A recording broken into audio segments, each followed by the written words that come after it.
Now, more than a million Haitian Americans call the United States home.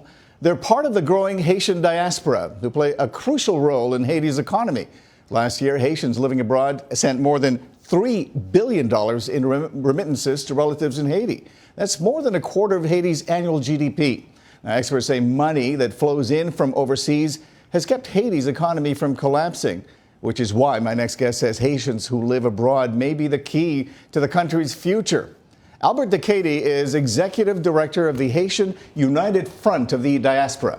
He came to the United States when he was 14 years old.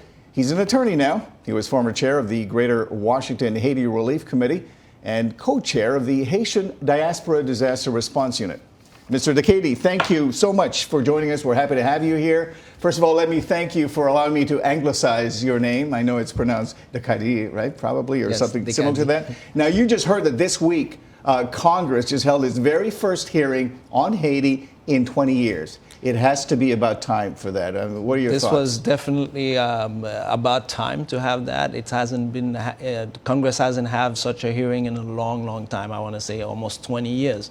I did attend the hearing yesterday as well. What is the role that you think the United States should be playing when it comes to Haiti? I think the United States has always a role to play. It is one of our biggest business partners. There's a perceived concept of the U.S. is always behind what's going on in Haiti.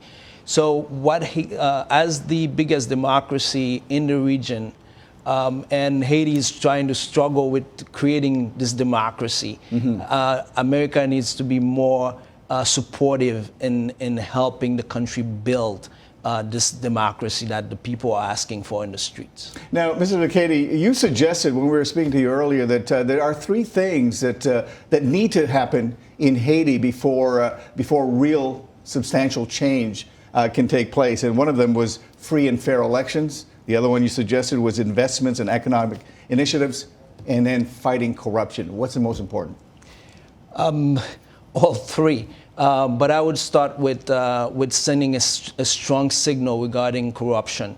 Corruption is the symptom that's really the cancer that's killing what's going on.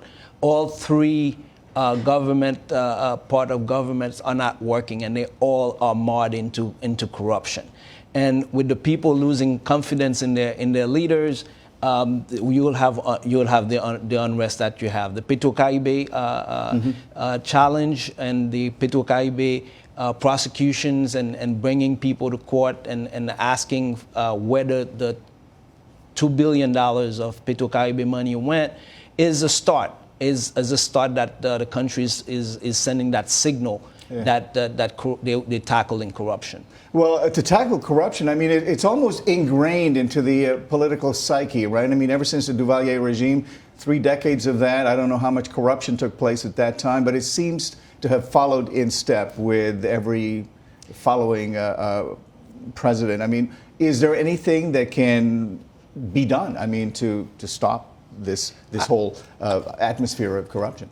I do want to be optimistic that Haiti is not doomed where it is, that we can start working on things. I agree with you that corruption has become so systemic in the system. You have senators that who are accused of taking money for a vote, and that senator went on television to say who else would not take that money. So it's so normalized that people don't even know that they're doing things wrong anymore. We have to get back to basics and fairness and real values. You're a very influential expat from Haiti, part of the million diaspora that now lives here in the United States. What can folks like you be doing more of in order to help your home country? Well, the diaspora have been playing a big role, like you mentioned in your introduction, helping sustain the economy by sending 3-point-something billion. Some people say it's 4.2 billion. However, that money needs to be more organized in such a way that it can really get to do things that are that we can look and see what the diaspora is doing. So, but the diaspora currently there are reports that says 80% of the brain of the country is living is a big brain drain. So they're living across the outside the country. So there must be a policy, an effort made to actually bring those people back, or somehow to cultivate from that group of people into teaching and bringing business in Haiti and stuff like that. I just have 30 seconds, but I know one of the things you're trying to do is allow expats to vote in elections in Haiti. How's that coming along? That is actually part of the electoral law that was sent to Congress that Congress failed to pass. That would allow the expat to be able to cast their vote in the consulate or an embassy. Well, thank you very much for all that you do, and we hope to have you back again to talking about this in the near future. Thank you so much. Albert DeCady, Executive Director of the Haitian United Front.